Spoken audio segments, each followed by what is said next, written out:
Con usted, la palabra amiga del obispo Macedo.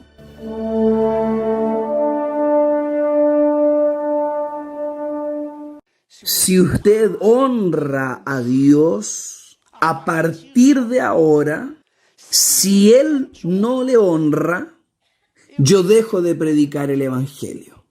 Usted viene aquí de aquí un tiempo más y me dice, usted me dijo que honrara a Dios y yo honré a Dios. Yo lo hice con dignidad, con lo mejor y Él no me respondió. Haga eso.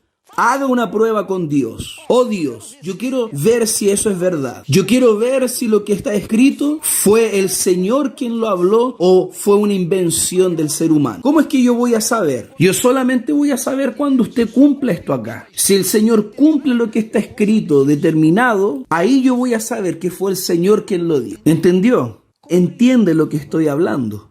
Dios no quiere darnos bendiciones así gota a gota.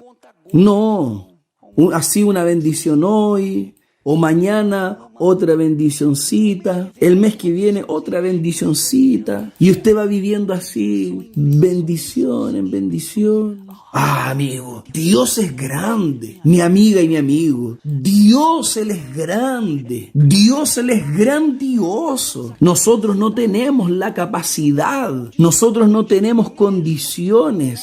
Aún teniendo ojos perfectos, nosotros por la noche logramos ver unas estrellas, pero llega un punto en donde nuestros ojos no consiguen mirar. ¿Sí o no? O sea, nosotros vemos, pero nosotros no logramos captar la imagen. Así es la grandeza de Dios. Ella es mayor a todo lo que usted pueda imaginar. Dios quiere hacer de usted una fuente. Es lo que yo he dicho aquí. Dios quiere que usted sea una fuente. Dios quiere que usted sea su testimonio aquí en la tierra. Un testimonio vivo de la resurrección del Señor. Dios quiere hacer cosas grandes en su vida. Pero primero, usted tiene que honrarlo.